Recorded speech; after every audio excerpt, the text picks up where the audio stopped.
Selamat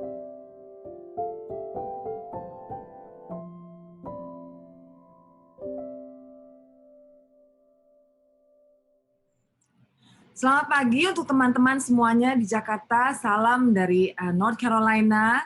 It is fall here, it's beautiful fall. Jadi saya memutuskan untuk keluar karena di dalam rumah agak gelap ya. Singkat terima kasih untuk kesempatan yang diberikan. Hari ini saya mau memulai sharingan kita dan judulnya adalah Allah atau Ilah ya. Mengapa saya datang kepada pemikiran akan hal ini? Ada satu kesempatan dalam hari-hari beberapa bulan yang lalu saya sedang berpikir dan melihat begitu banyak kejadian-kejadian yang sangat amat dahsyat yang terlalu flabbergasting ya, terlalu pokoknya begitu terlalu mengerikan, kejahatan bertambah-tambah, kecemaran begitu berlebih-lebihan sampai betul-betul orang sepertinya tuh kok hidup sangat amat merdeka ya. Dan yang paling menyedihkan lagi adalah bahwa semua kejadian-kejadian itu terjadi juga di dalam kerajaan Allah, di rumah Bapa kita di surga juga ya. Dan oleh sebab itu dunia ini karena dunia semakin lama semakin sempit, kita bisa mendengar berbagai-bagai cerita itu.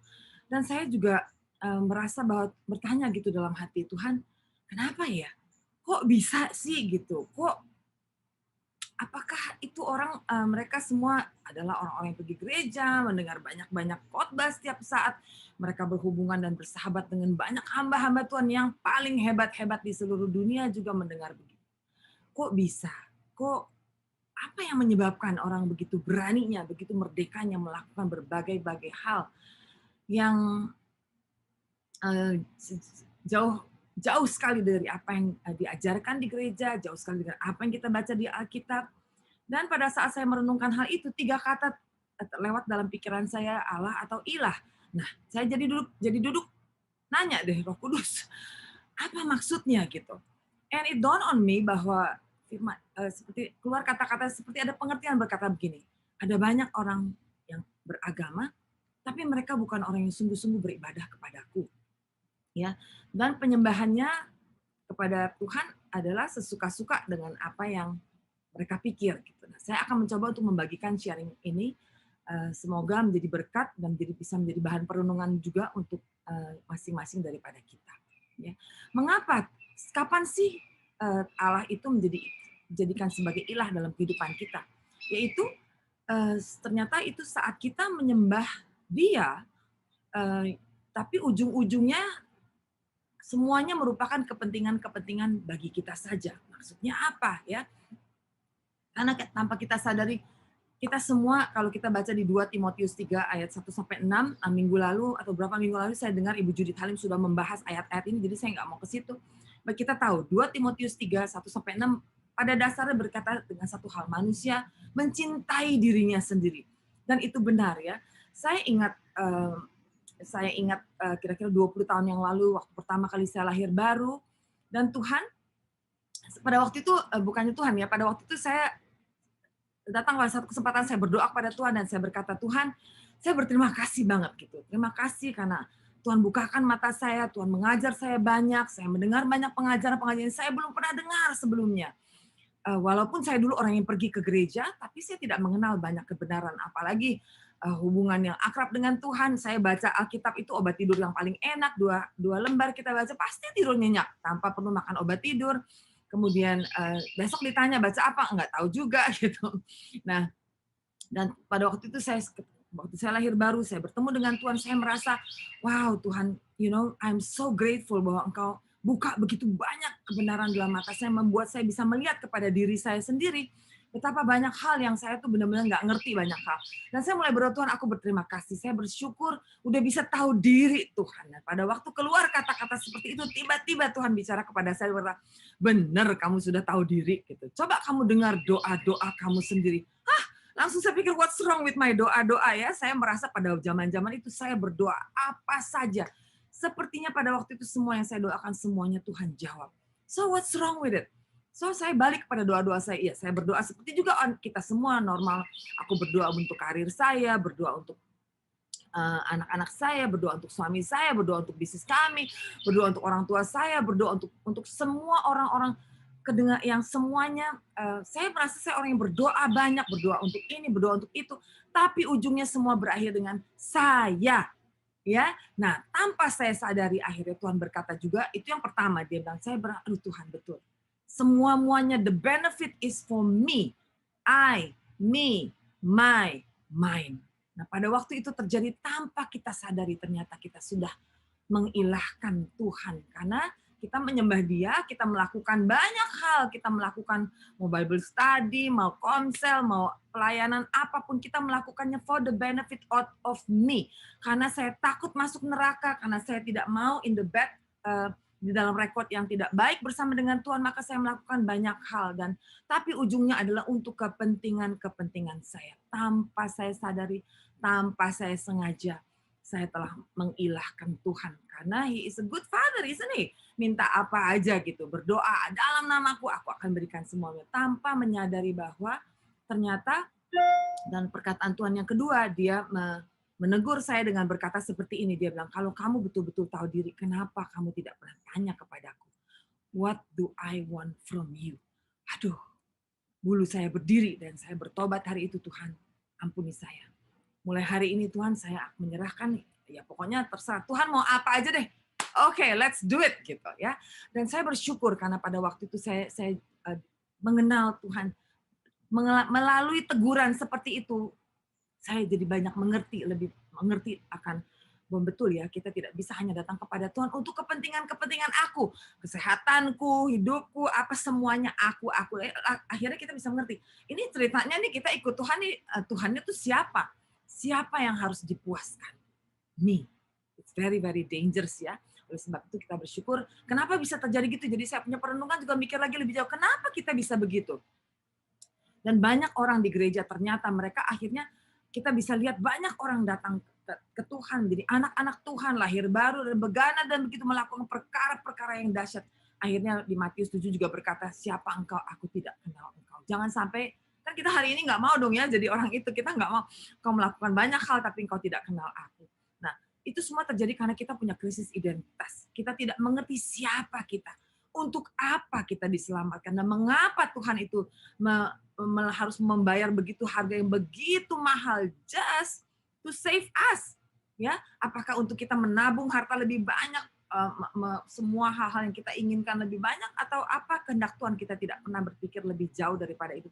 Kita berpikiran tentang Tuhan, tapi sekedarnya sebatas kemampuan kita tanpa kita mengerti sampai kedalaman yang paling dalam, ya. Nah, oleh sebab itu kenapa kita pada saat kita masih mengalami krisis identitas, kita tidak tahu siapa kita. Betapa penting untuk kita harus dulu ya, betapa penting. Jangan ada banyak kita bisa lihatlah orang di sekitar kita.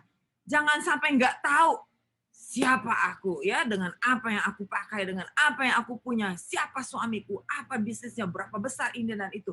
Berbagai-bagai hal. Betapa pada saat kita mengalami krisis yang seperti itu, segala sesuatu tentang kehidupan kita, cara pandang kita, cara hidup kita, semuanya driven by apa kata orang. Karena penting banget kata orang gitu. Padahal sesungguh-sungguhnya sekarang kalau sehari-hari ini seperti lagi COVID seperti ini, apa betul perkataan orang itu begitu pentingnya kah? Buat kita orang percaya seharusnya jauh lebih penting. Apa kata Tuhan? Bukan karena Tuhan punya kuasa.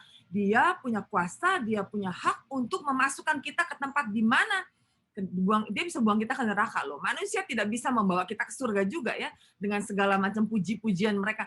Jadi kita harus belajar mengerti betul-betul siapa hidup kita, identitas kita yang intak itu siapa. Kalau Tuhan berkata, aku selamatkan engkau, aku jadikan engkau anakku, kita adalah anak-anak Allah yang maha tinggi. Oleh sebab itu penting banget sebagai anak-anak Allah yang maha tinggi, kita mengenal betul-betul jati diri kita sebagai anak-anak Allah yang maha tinggi.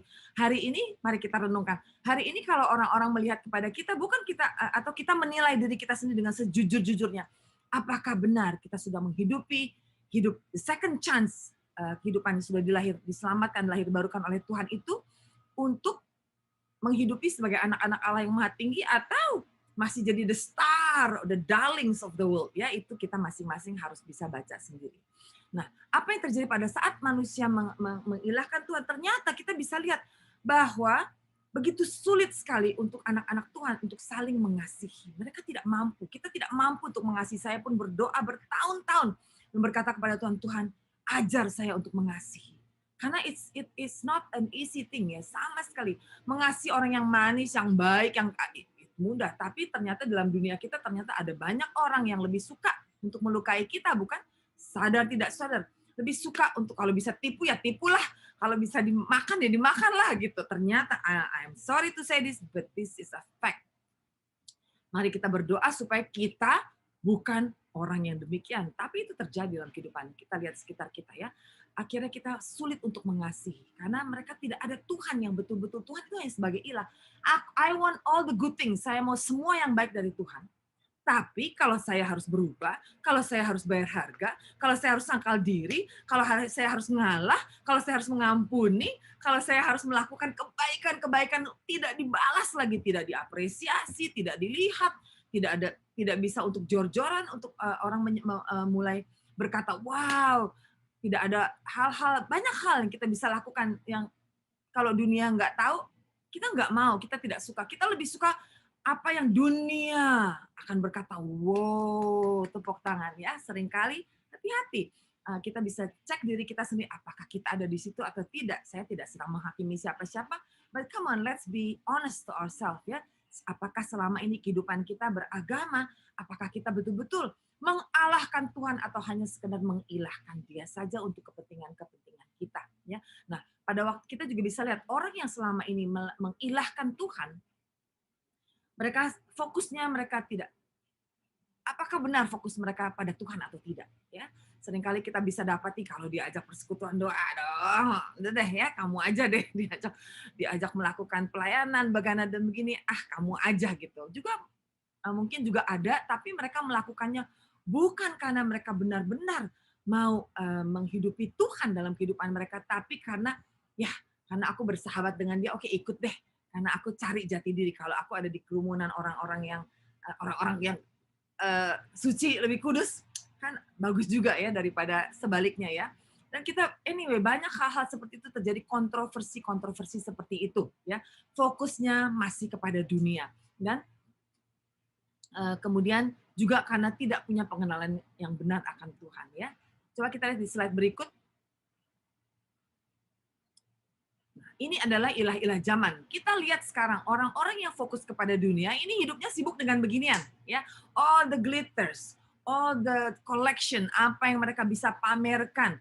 Saya tidak sedang iri, tidak sedang cemburu, tapi hal-hal seperti itu tuh penting banget. Padahal Tuhan itu menyelamatkan kita bukan untuk hal-hal seperti ini. Hal-hal seperti ini oke if you can. Tidak masalah kalau Anda memang bisa menerimanya.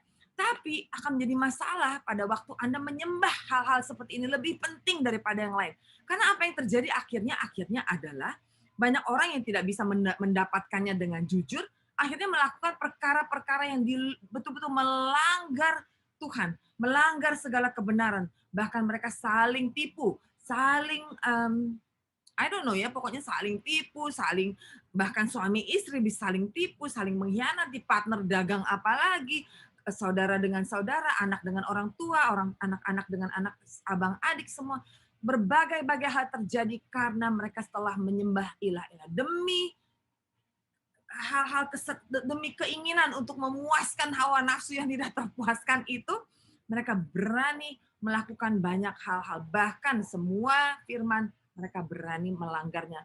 Merdeka sekali, bebas sekali. Kalau siapa bisa menjebak, siapa bisa merangkap, siapa bisa menipu, lebih lihai, wow, rasanya hebat sekali. And I don't understand kenapa itu yang part of the things yang saya tanyakan. Kok bisa ya? Bahkan ada kita tahu sendiri, it is very unfortunate, tapi itu adalah sebuah fakta, bahwa kita tahu sendiri mereka kadang-kadang juga berdiri di pulpit dan mengajar dan berkhotbah ya. Saya nggak itu terjadi ya.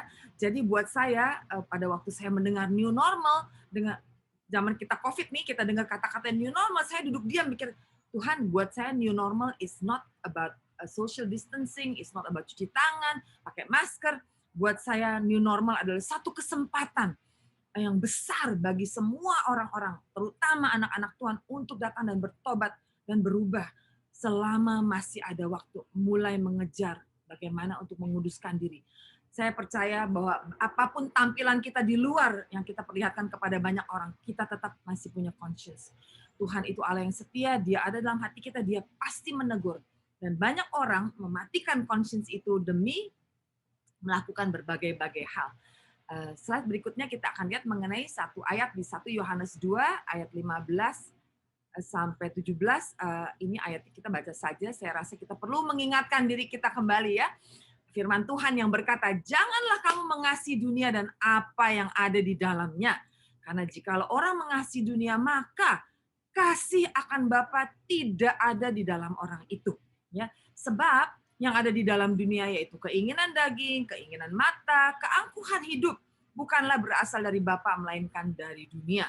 Dan dunia ini sedang lenyap dengan keinginannya, tetapi orang yang melakukan kehendak Allah tetap hidup untuk selama-lamanya.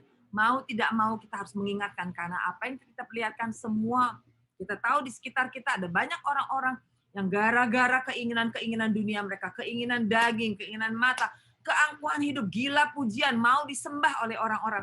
Mereka banyak melanggar, banyak sekali melanggar Tuhan, seperti betul-betul Tuhan tuh nggak penting banget. Apa benar Tuhan itu nggak penting banget ya? Harus diingat dengan all the glitter, semua apapun harta yang kita miliki, segala kuasa, segala apapun yang kita miliki, akan ada kejadian-kejadian dalam hidup kita di mana kita tahu pasti betul-betul hanya Tuhan yang bisa menolong kita. Jadi kalau ini adalah hal yang penting, dan kita bisa melihat orang-orang yang mengasihi dunia pasti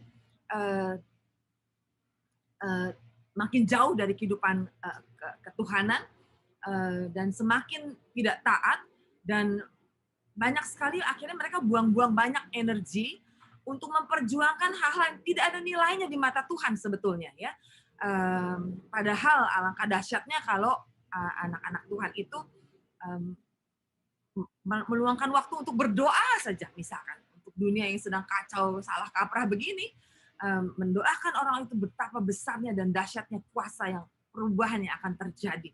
Nah, hal-hal ini bisa terjadi kenapa manusia bisa masih jatuh dalam mencintai dunia ya, karena lemahnya hubungan mereka dengan Tuhan ya, karena mereka masih lebih suka dilihat dan melihat dan dilihat oleh manusia. Akibatnya kita jadi lebih peka untuk melihat all the glitters yang kinclong-kinclong itu daripada memikirkan apa sih kehendak Tuhan bagi hidup saya. Apa sih hidup saya tuh, saya diselamatkan untuk apa? Apa gunanya saya ada hari ini bagi kerajaan Allah ya. Nah, having said that, kita melihat lagi bahwa ini slide berikutnya. Jadi pada waktu saya berpikir dengar banyak kata-kata new normal, akhirnya saya berpikir, emang old normalnya apa sih gitu? Karena menurut saya punya certain teori sendiri ya, ini teori saya sendiri.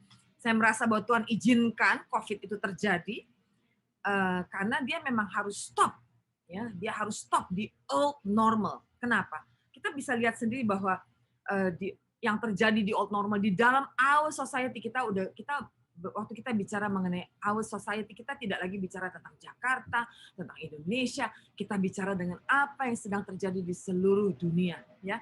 Bahwa percabulan udah jangan diomongin ya, kita semua tahu percabulan, kecemaran terjadi di mana-mana. Kita lihat orang-orang di gereja, kita tahu ceritanya terjadi di gereja-gereja gara-gara urusan hawa nafsu dan karena penyembahan berhala. Ini hari ini yang relevan. Kita pun tanpa sadar kalau kita terikut dengan semua hal-hal itu, kita pun mengilahkan Tuhan. Kita jatuh dalam penyembahan berhala walaupun yang kita ilahkan itu Tuhan Yesus ya.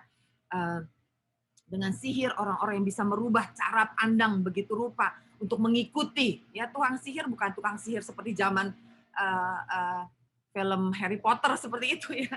Tukang-tukang sihir hari ini adalah orang yang bisa mempengaruhi cara pikir kita sehingga betul-betul bisa melawan apa yang tertulis dalam kebenaran firman Tuhan. Itu be very careful. Ada banyak, Tuhan sudah warning, akan ada banyak pengajaran-pengajaran sesat ya.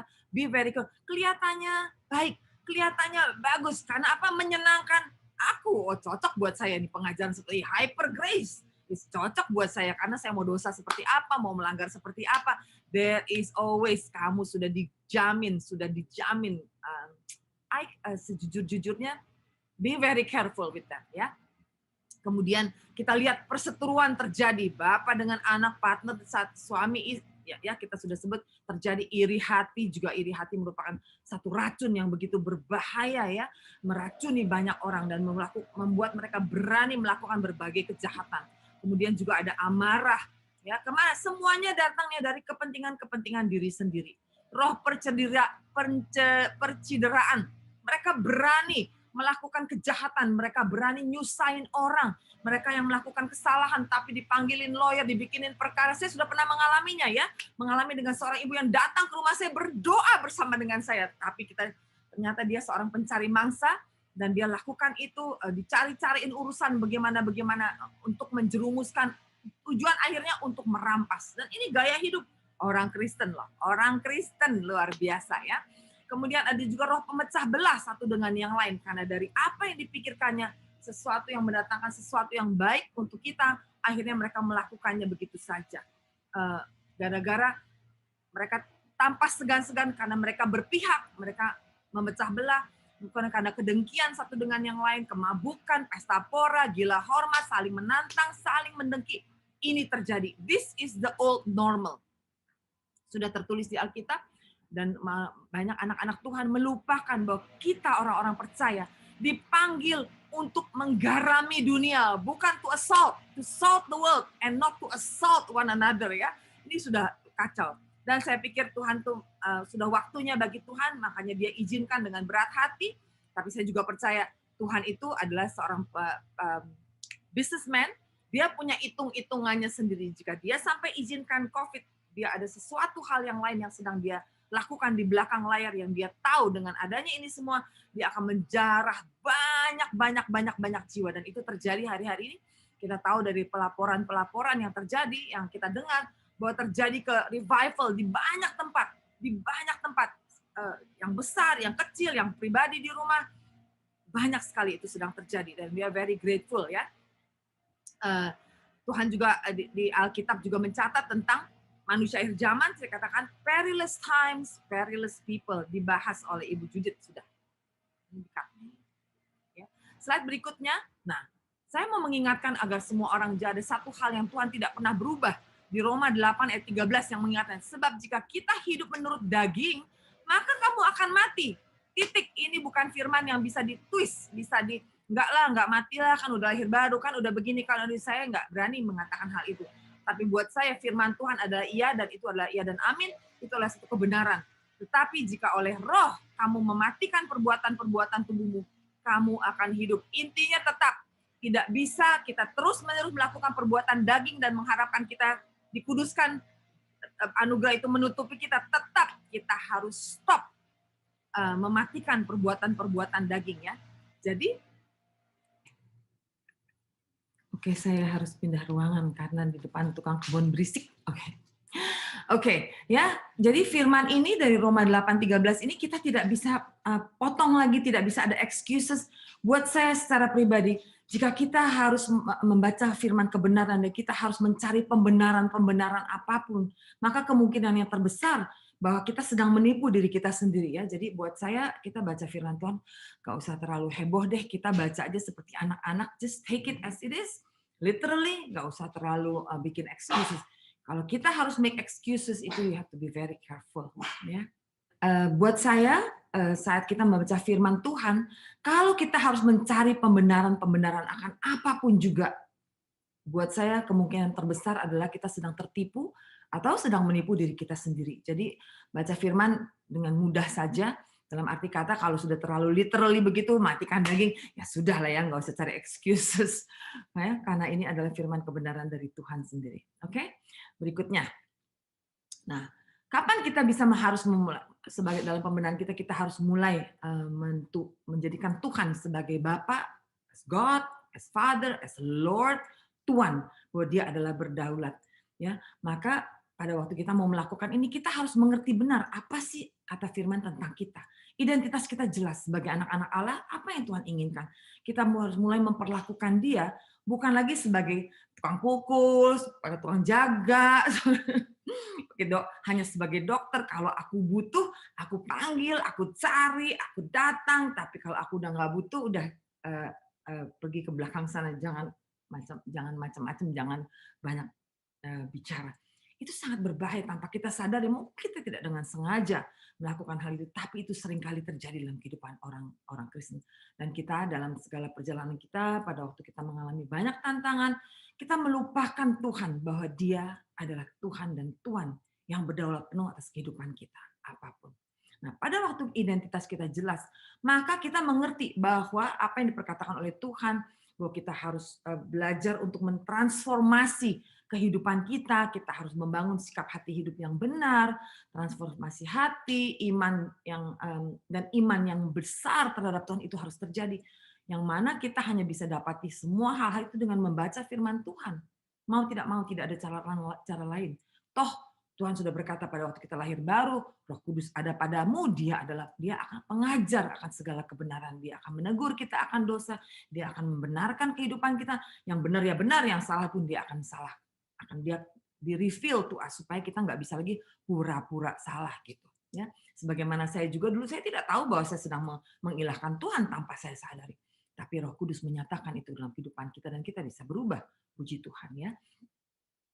Kemudian pada waktu kita mengerti bahwa identitas kita adalah anak Allah, maka kita akan belajar untuk menghidupi, mengasihi sebagaimana yang Tuhan inginkan. Betul kan? Kita lihat dari kehidupan orang-orang yang sudah yang kita baca di Alkitab. Orang-orang yang menghidupi Tuhan Allah adalah kasih. Mau tidak mau, kalau kita memiliki Tuhan, kita mau tidak mau akan hidup menjadi orang yang belajar untuk mengasihi orang lain.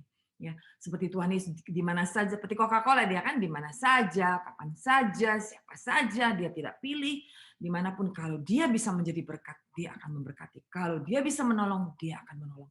Kalau dia bisa melakukan apa hal yang merepresentasikan semua hal-hal yang merupakan identitas surgawi, dia akan melakukannya. Dan itu yang harus kita lakukan juga, ya, dengan cara yang benar, of course, ya.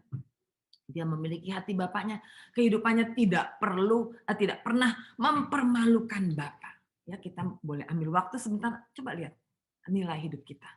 Dulu sebelum mengenal Yesus, sekarang sudah mengenal Yesus, apa yang dampak dari pengenalan akan Yesus itu, menghidupi firman itu ada di dalam kehidupan kita.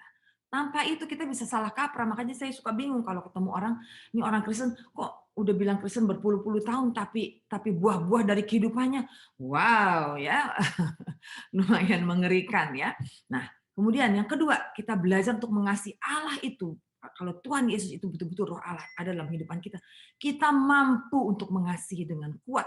Kita mengasihi intentionally, kita mengasihi karena kita memutuskan untuk mengasihi. Dan kasih itu bukan tidak perlu harus berbalas-balasan, karena apa? Kasih tidak menuntut balas. Jesus, one way Jesus, dia mengasihi satu arah. Pada waktu kita tahu diri, kita akan mengasihi dia kembali. Bukan pada waktu kita menyembah dia, kita akan mengasihi. Otomatis kita akan mengasihi dia kembali.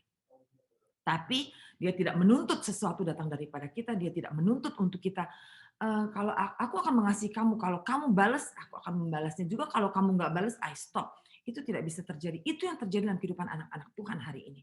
Pada waktu kasih itu berbalas-berbalas, kayak saya jadi ingat nih sekarang lagu Bani. I love you, you love me, we are happy family. Nah, the minute kita tidak lagi mengasihi, kita tidak terima balas. Jadi di dunia mengajar kita untuk kasih yang berbalas. Pada waktu kita kasih yang kita berikan tidak berbalas, maka kita marah, kecewa, sakit hati, menjadi dingin, menjadi marah, dan kita tidak bisa lagi mengasihi, dan kita memutuskan tidak mau lagi mengasihi, and all hell break loose ya. Itu yang terjadi. Kita harus, Tuhan mau kita mengasihi willingly, dengan hati yang rela, joyfully, karena orang-orang yang joyful itu orang-orang yang penuh dengan sukacita, itu akan memberikan dampak yang besar kepada dunia yang begitu penuh dengan kejahatan, kepahitan, kecewaan ya, bawaannya nyaman mendatangkan kasih karunia, dan kita melakukan itu bukan karena kita harus, karena kita melakukannya demi menyatakan kasih kita kepada Bapa, menghormati Dia. Kita anak Bapa kita harus melakukan hal-hal apapun sesuai dong dengan Bapaknya ya, jangan bikin malu gitu. Keakuan kita harus singkirkan, kita kenal dan taat pada firman Tuhan. kita melakukannya dengan hati yang gembira, ya. Karena apa? Bukan lagi kehendakku yang jadi, tapi kehendak Bapa yang jadi. Ya. Kan firman Tuhan berkata, whom the Son sets free is free indeed. Mengapa orang sulit untuk menjadi orang yang baik, melakukan firman dengan sebenar-benarnya? Karena kita banyak keberatan-keberatan. Karena apa? Karena aku masih hidup. Tuhan bilang, sangkal diri. Bukankah pada waktu kita dibaptis, kita mati. Mati, ya. Bukan mati suri, mati. Harusnya kita mati semua. Keakuan kita juga mati bersama dengan kita bangkit kembali bersama dengan kasih. Ya. Dan itu adalah satu hal yang paling penting dalam kehidupan orang Kristen. Tanpa kasih semuanya nonsens, ya, kata firman gitu kan, bukan kata aku, semuanya nonsens, ya. Nah, kemudian kita juga mengerti akan kehendak Allah karena apa? Kita tahu bahwa Tuhan punya rancangan yang terbaik bagi kita anak-anaknya. Dia berjuang bagi Anda dan saya supaya kita bisa belajar untuk mengerti, untuk diberi anugerah, diberi pengajaran, supaya kita belajar untuk bisa mengasihinya dengan benar. Maka kita akan dengan rela, dengan sadar, berserah dan masuk dalam rancangannya yang jauh lebih baik daripada rancangan kita. Ya. Slide berikutnya. Nah, ini ada satu hal yang sering kali kita lupa, saya mau mengingatkan firman ini dari Roma 9, 15-20. Kita harus belajar untuk mengenali Tuhan kita yang berdaulat. Ya. Dia menaruh belas kasihan kepada siapa dia mau. Dia bermurah hati kepada siapa dia mau. Ya. Oleh sebab itu kita tidak perlu masuk dalam apa yang diucapkan di Galatia 5 tadi. Kita nggak usah saling iri, nggak usah saling bingung melihat orang lain. Tuhan juga kita tahu semuanya ada dalam tatanan yang sudah diatur oleh Tuhan dengan sangat amat sempurna. Kita juga dia membangkitkan siapa yang dia mau, membangkitkan dari patah hati, dari kehancuran, siapa yang dia mau. Dia juga bisa menegarkan hati siapa dia yang dia mau, ya. Tuhan, tangan Tuhan selalu bekerja dalam dua sisi.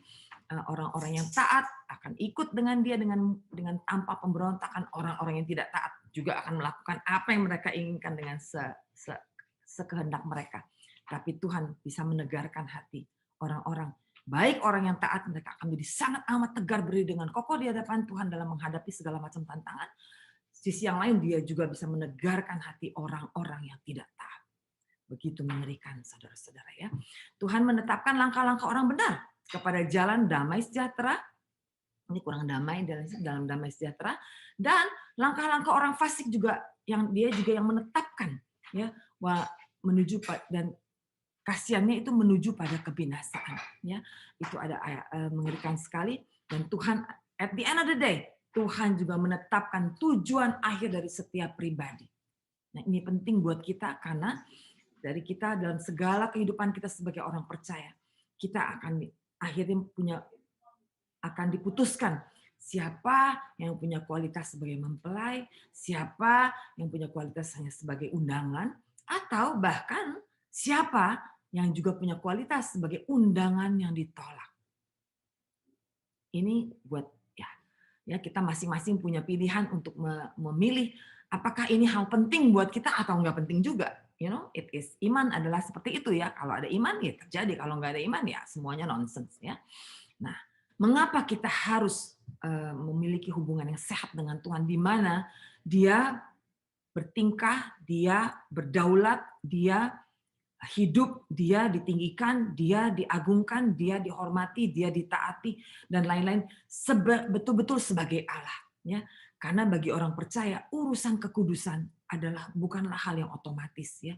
Kekudusan itu harus dikerjakan, harus dikejar, harus dipelihara, harus diusahakan setiap saat. Ya. Dan kita diminta dan diharapkan untuk betul-betul menghidupi segala kebenaran dengan sebenar-benarnya. Ada banyak orang di luar sana yang mereka mau menghidupi kebenaran, mereka menjadi orang percaya, tapi mereka banyak pertimbangan-pertimbangan, simpoaknya jalan, ya, simpoak ada neraca untung ruginya. Kalau aku mau melakukan ini, tapi aku akan lakukan ini hanya pada saat begini dan begini. Dan banyak hal itu mereka bernegosiasi dengan firman yang menurut saya tuh a little bit aneh, ya, karena menurut saya kebenaran adalah kebenaran. Kebenaran yang di level Tuhan itu tidak bisa kita Tuhan itu kita nggak bisa paksakan masuk dalam logika kita sehingga kita berkata Tuhan yang ini nggak masuk akal, nggak masuk akalku maka aku akan melakukan yang masuk akalku. Aduh, kita lupa siapa kita, ya. balik lagi, kita lupa identitas kita di hadapan Tuhan tuh, Tuhan sangat amat mengasihi kita, tapi kita tetap debu tanah. Kita tetap bukan Tuhan, biar bagaimanapun hebatnya ya. Kita tetap bukan Tuhan dan nggak akan pernah menjadi Tuhan. Ya. Jadi pembenaran-pembenaran seperti ini harus mungkin kita harus perlahan-perlahan tapi pasti meninggalkan hal-hal seperti itu dan betul-betul menghidupi kasih yang sebagaimana diajarkan Tuhan tuh dengan sebetul-betulnya, dengan kasih yang tulus, kasih yang jujur, kasih yang murni, kasih yang benar-benar karena kita betul-betul mengasihi Dia. Bukan karena kita memilih yang ini aku mau mengasihi berapa persen, yang ini aku nggak mau mengasihi, yang ini nanti dulu Tuhan. Ya Tuhan baik sekali Dia memberikan kita anugerah yang besar, anugerah yang cukup untuk bisa memenangkan hal-hal seperti ini. Kadang-kadang Dia juga tidak menuntut you have to do it now, Dia, tapi Dia memberi waktu ya. Tapi jangan lupa grace itu diberikan, but grace also have grace period. Buat saya seperti kita nggak bisa jadi anak TK, jadi anak SD yang terus dilly-dally dancing terus-terusan di situ-situ dan nggak selesai-selesai dengan mengatasi keakuan kita sendiri. I think lama-lama kita jadi nggak lucu deh ya gitu ya. Nah, pembaharuan terhadap budi kita, pembaharuan budimu kata Tuhan di Roma 12 ayat 1 ayat 2 itu harus terus terjadi continuously dan kita harus mengusahakannya ya terhadap roh, terhadap jiwa, terhadap tubuh kita dalam perkataan, dalam pikiran, dalam keputusan-keputusan yang dibuat, dalam kelakuan-kelakuan kita juga nggak bisa dipisahkan. Tidak bisa kita berkata, saya orang Kristen hari Sabtu, hari Minggu, kalau lagi persekutuan doa, kalau kita lagi berdoa, suci, kudus banget. Tapi dalam kehidupan sehari-hari saya, kelakuan saya, perkataan saya, cara saya membuat keputusan-keputusan, itu bertolak belakang dengan firman. Nggak ada ceritanya, Bapak Ibu. You are either a follower of Christ or you are not. You are either murid Kristus atau Anda bukan. Tidak ada jalan tengah-tengah. Ya. Jadi kalau kita mengatakan bahwa kita adalah murid Kristus, tapi dalam keputusan-keputusan yang kita buat dalam hal apapun, every aspect of our life, keputusan-keputusan dagang. Kalau kita harus bisa merugikan orang lain, kita memilih untuk merugikan. Kalau kita bisa mencuri dan menipu, kita memilih untuk come on. Dan kita tidak bisa berkata, kehidupan saya sebagai orang Kristen adalah kehidupan saya sebagai orang Kristen. Kehidupan saya sebagai pedagang adalah kehidupan saya sebagai pedagang. Who are you kidding, man? Ya, tidak bisa begitu. Kehidupan kita sebagai murid Kristus 360 derajat kita melakukan kebenaran. Walaupun kita punya kesempatan untuk melakukan hal-hal yang menguntungkan diri kita, tapi jika itu melanggar firman, jangan lakukan hal itu. Anda sedang menipu diri Anda sendiri. Jangan main-main. Okay? Dan one new man in Christ itu harus terjadi. One new man in Christ itu tidak akan bisa terjadi selama kehidupan keimanan kita hanya mengilahkan Tuhan. Itu nggak akan kejadian. Tapi pada waktu kita betul-betul menganggap Tuhan itu adalah Tuhan, Dia berdaulat, Dia layak dihormati, Dia layak ditaati, Dia harus dia punya commandment itu harus dilakukan, maka perlahan tapi pasti this one new man in Christ akan timbul. Ya, dan saya mau mengingatkan aja sebelum saya tutup bahwa konsekuensi dari ketidaktaatan ini sangat mengerikan ya. Ini ada ayatnya di 1 Ibrani 3, 10, 11. Itulah sebabnya aku murka kepada angkatan itu.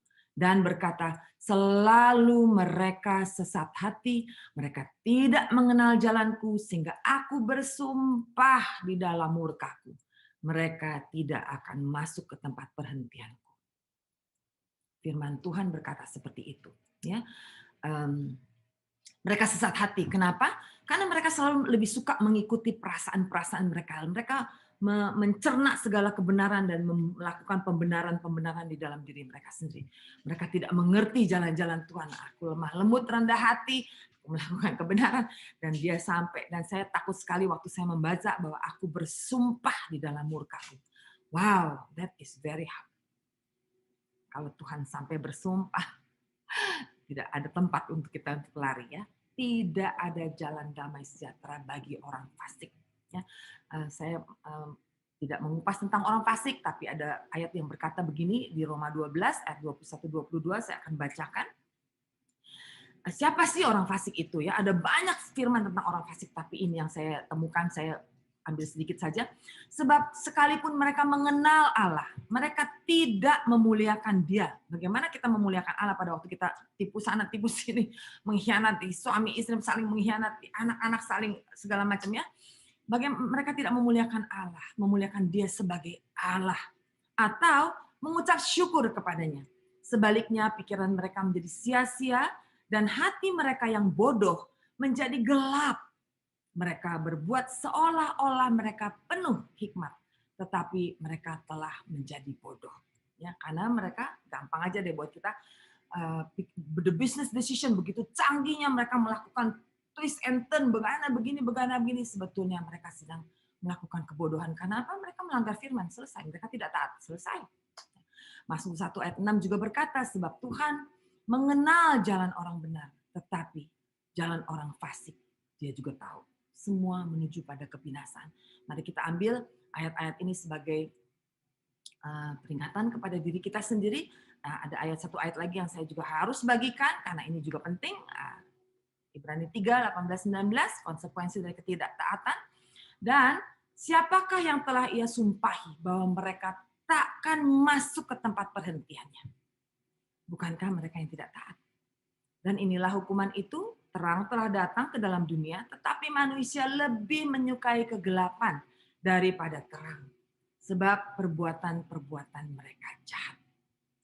Silahkan kita masing-masing ambil waktu, apakah kita termasuk dalam kategori orang-orang ini atau tidak? Ya, terakhir saya merasa bahwa Alkitab itu ditulis, Tuhan ambil waktu banyak dan panjang sekali untuk menuliskan Alkitab. Di halaman terakhir, di pasal terakhir, kitab Wahyu 22, 11, 12, dia mengingatkan kita dengan kata-kata ini, barang siapa yang berbuat jahat, biarlah ia terus berbuat jahat. Ya, barang siapa yang benar, barang siapa pecemar, biarlah ia terus cemar. Dan barang siapa yang benar, biarlah ia terus berbuat kebenaran. Barang siapa apa yang kudus, biarlah ia terus menguduskan dirinya. Ini adalah pilihan yang Tuhan berikan kepada kita. Setiap dari kita punya pilihan-pilihan ini. Sesungguhnya aku datang segera dan aku membawa upahku untuk membalaskan setiap orang menurut perbuatannya. Waktu saya membaca kata-kata membalaskan, Tuhan bisa saja, kalau ajaran hyper grace itu benar ya, dia bisa, aku akan memberikan upahku kepada semua orang. Tapi dia memakai kata membalaskan. Ada satu ancaman di balik kata-kata membalaskan ini. Ya. Jadi jangan main-main. Buat saya, jadi new normal is not about social distancing again. Bukan tentang cuci tangan, jaga jarak, nggak pergi kemana-mana, diam di rumah, berdoa banyak-banyak. Bukannya sekedar hal itu. Tapi menurut saya new normal adalah satu kesempatan besar bagi kita semua, ya siapapun kita. Bahwa kalau kita orang percaya, kita mengejar kekudusan kita, karena urusan kekudusan bukan hal yang otomatis, tapi bagaimana kita menghidupi kebenaran dengan sebenar-benarnya. Roh, jiwa, tubuh, pikiran kita semua. Pikiran, perkataan, semua. Every decision that we have to make. Setiap keputusan kita buat dalam segala hal, marilah kita melakukannya dalam kebenaran firman Tuhan. Nah, bagi orang-orang fasik, ini waktu dan kesempatan untuk berbalik dari jalan-jalan kita yang jahat. Bertobat sungguh-sungguh. Jangan sampai, betul-betul jangan sampai, seperti Wahyu 3:16 berkata, aku muntahkan engkau. Ya, saya punya cerita tentang kata-kata muntah ini. Mungkin saya bagi sebentar. Satu hari saya tanya Tuhan, kenapa sih Tuhan pakai kata-kata aku muntahkan gitu? Bukankah kalau kita makan apel gitu, asam nggak enak, kita bisa buang. Itu apelnya masih ada sisanya, masih bisa do something about it. Dan ternyata Tuhan berkata begitu, kalau aku sudah muntahkan, tidak ada lagi yang bisa dilakukan. Barang yang sudah masuk ke dalam mulut sudah jadi, itu dilepeh. Tidak ada lagi yang bisa menolong. Tidak ada lagi, tidak berguna untuk apapun juga. Dan saya, wow, ngeri banget ya kata-kata itu. Makanya itu Tuhan saya percaya setiap firman dipakai oleh firman di Alkitab itu nggak usah ditwist, nggak usah di-turn. Udahlah, muntah ya muntah gitu ya. Muntah nggak bisa diapa-apain. So, selama masih ada kesempatan untuk bertobat, bertobatlah. Jangan main-main ya. Dan sedangkan firman untuk orang-orang jahat, betul-betul jangan keraskan hati. Kalau masih Anda tahu Anda melakukan banyak hal yang salah, bertobatlah, berbalik. Tuhan menunggu-nunggu Anda dengan penuh kasih. Ya. Demikian saya tutup sharing ini, di mana kalau kita masih ada kesempatan untuk memperbaiki kehidupan kita, diberi kesempatan untuk berubah dan mengusahakan melakukan hal-hal yang benar, terus mengejar kekudusan kita, mari kita usahakan dan lakukan itu dengan sebaik-baiknya karena Tuhan sedang menanti-nantikan. Dia tidak mau satu pun, ya siapapun, dia tidak mau satu pun terhilang. Oke, mari kita berdoa. Bapa di surga, kami bersyukur, berterima kasih untuk segala yang sudah kami bagikan. Kami tahu Tuhan, kata-kata kami amat terbatas. Even my words Tuhan kadang-kadang juga terlalu, I don't know, mungkin tidak cukup baik. Tapi Tuhan kami tahu, Engkau berbicara dari roh to roh.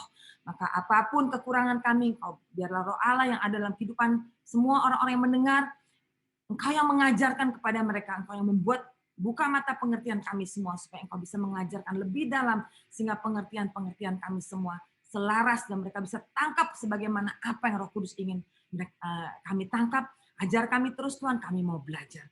Kami bersyukur, berterima kasih untuk sesi hari ini Tuhan, kiranya ampuni kesalahan kami, kalau selama ini mungkin tanpa sadar, tanpa sengaja, tanpa sadar, kami telah melakukan telah mengilahkan Tuhan tanpa sadar, karena semua yang kami lakukan, semua yang kami doakan, semua hanya untuk kepentingan-kepentingan kami sendiri. Tuhan ampuni kami. Hari ini kami mau belajar agar mulai hari ini hidup kami harus menjadi sebagaimana, menjadi alat di tangan Tuhan. Kemana kami bisa menjadi berkat, di mana kami bisa menjadi kepanjangan tangan Tuhan untuk mengajar, untuk berbagi, untuk mengasihi, untuk mengampuni, untuk melepaskan orang dari ikatan-ikatan kegelapan, untuk membawa terang itu Tuhan, di mana tempat yang gelap, di mana ada orang-orang yang sedang berada dalam kegelapan, biarlah terang itu begitu terang dalam kehidupan kami, sehingga pada kemanapun kami pergi, terang itu bisa mengusir kegelapan dan membawa orang lain masuk dalam terang ilahi yang sesungguhnya. Terima kasih Bapak, terima kasih Tuhan Yesus. Di dalam nama Yesus kami sudah berdoa, bersyukur, dan berterima kasih. Haleluya. Amin. Terima kasih. Sampai jumpa di kesempatan yang berikutnya. Thank you. God bless you.